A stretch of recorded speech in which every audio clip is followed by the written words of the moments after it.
हम सबने ये सुना है ना, कि भाई अपना उद्देश्य खोजो, फाइंड योर पर्पस। ये एक बहुत बड़ा सवाल है, और सच कहूं तो ये थोड़ा डरावना भी हो सकता है। हम सब किसी एक जादुई पल का इंतजार करते रह जाते हैं। लेकिन क्या हो अगर ये उद्देश्य खोजना कोई मंजिल हो ही ना, बल्कि एक सफ़र हो। तो चलिए आज इसी सफ़र को एक नए नज़रिए से, एक नए नक्शे के साथ समझने की कोशिश करते हैं।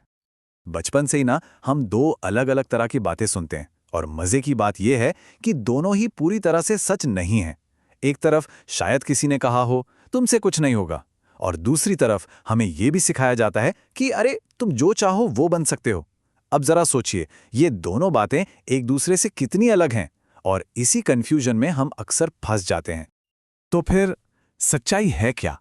असल में सच्चाई इन दोनों के बीच में कहीं है। आप शायद दुनिया में कुछ भी नहीं बन सकते, लेकिन हाँ, आप वो सब कुछ जरूर बन सकते हैं जो आप असल में हैं। अब ये सुनने में एक छोटा सा बदलाव लगता है ना, पर इसका असर बहुत बहुत बड़ा है।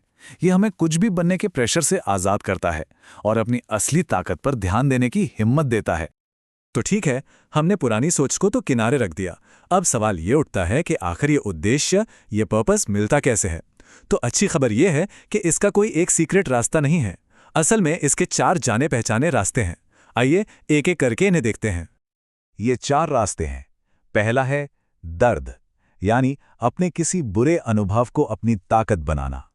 दूसरा है क्षमता, यानी अपनी छुपी हुई काबिलियत को खोजना। तीसरा है समस्या, यानी दुनिया की किसी प्रॉब्लम को सॉल्व करने का जुनून। और चौथा है मंच, यानी अपनी मौजूदा कामयाबी को कुछ बड़ा करने के लिए इस्तेमाल करना। चलिए पहले रास्ते से ही शुरू करते हैं। पहला रास्ता दर्द से होकर गुजरता है। कई बार हमारा सबसे बड़ा उद्देश्य हमारी सबसे गहरी तकलीफ से जन्म लेता है। जब हम किसी बहुत मुश्किल दौर से गुजरते हैं ना, तो हमारे अंदर एक बहुत मजबूत इच्छा पैदा होती है कि हम किसी और को उस दर्द से बचाएं, और यही इच्छा एक बहुत शक्तिशाली मिशन बन जाती है। दूसरा रास्ता है अपनी क्षमता को पहचानना। हम सबके अंदर ना कुछ ऐसी छिपी हुई प्रतिभाएं होती हैं जिनके बारे में हमें खुद भी पता नहीं होता। तो ये रास्ता है एक्सपेरिमेंट करने का, नई नई चीजें ट्राई करने का, नई हॉबी अपनाने का, और ये देखने का कि कौन सी चीज है जो हमसे नेचुरली अच्छी होती है। तीसरा रास्ता है किसी समस्या का हल ढूंढना। कभी कभी ना पर्पस हमें बाहर से आवाज देता है। हम दुनिया में कोई ऐसी प्रॉब्लम देखते हैं जो हमें अंदर तक हिला देती है, चाहे वो गरीबी हो, पर्यावरण की चिंता हो या कुछ और हम उसे ठीक करने के लिए खुद को जिम्मेदार महसूस करते हैं, भले ही हमने वो तकलीफ खुद कभी ना झेली हो। अब एक बहुत ही हैरान करने वाली कहानी सुनिए। क्या आप जानते हैं कि दुनिया के पूर्व नंबर 1 टेनिस खिलाड़ी आंद्रे अगैसी अपने खेल से यानी टेनिस से नफरत करते थे? जी हाँ, बिल्कुल सही सुना। उन्होंने इतिहास बनाया, लेकिन उन्हें टेनिस कभी पसंद ही नहीं था। तो फिर उनका उद्देश्य क्या था? और यही सवाल हमें हमारे चौथे और आखिरी रास्ते पर ले जाता है। और वो चौथा रास्ता है मंच। आंद्रे अगासी ने टेनिस को अपना उद्देश्य नहीं, बल्कि उसे एक प्लेटफॉर्म बनाया। उन्होंने अपनी शोहरत और कामयाबी का इस्तेमाल अपने असली जुनून, अपने असली पैशन को पूरा करने के लिए किया, जो था बच्चों को अच्छी शिक्षा देना।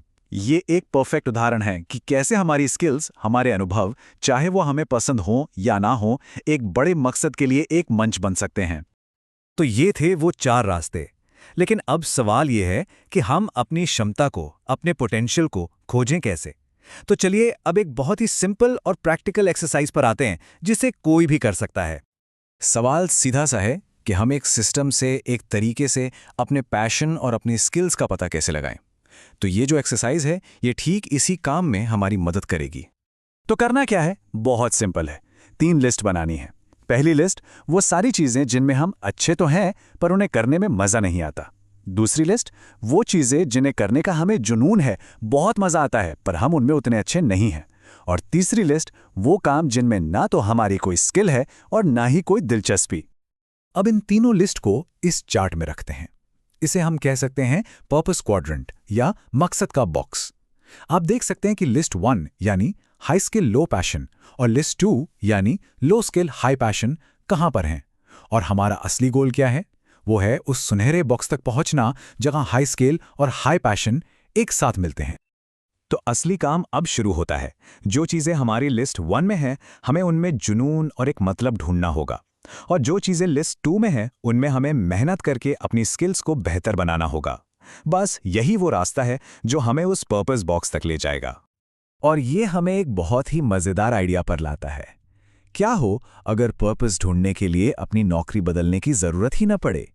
क्या हो अगर उद्देश्य इस बात में नहीं है कि हम क्या करते हैं, बल्कि इस बात में है कि हम उसे कैसे देखते हैं? इसी सोच को जॉब क्राफ्टिंग कहते हैं।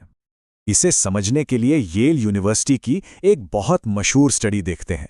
रिसर्चर्स ने अस्पताल के सफाई कर्मचारियों पर स्टडी की। अब ये एक ऐसा काम है जिसे शायद दुनिया में ज़्यादा अहमियत नहीं दी जाती। और उन्होंने जो पाया वो हैरान करने वाला था। वहाँ 2 तरह के कर्मचारी थे, जबकि उनका काम और सैलरी बिल्कुल एक जैसे थे।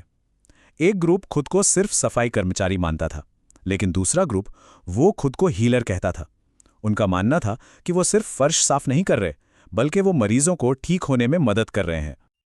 और बस यही है जॉब क्राफ्टिंग का सबसे बेहतरीन उदाहरण।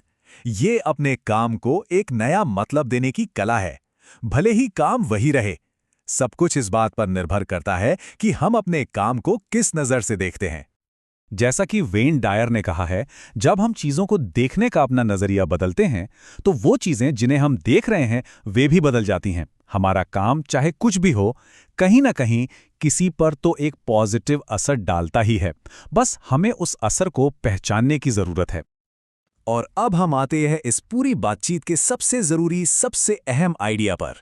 एक ऐसा फ़र्क जो जुनून और उद्देश्य को अलग करता है और जो सारी बातों को एक साथ जोड़ देता है। फ़र्क बहुत सिंपल है, लेकिन बहुत गहरा है। हमारा पैशन, हमारा जुनून हमारे लिए होता है। ये वो चीज़ है जो हमें एनर्जी देती है, हमें जिंदा महसूस कराती है। लेकिन हमारा उद्देश्य, हमारा पर्पस हमेशा दूसरों के लिए होता है।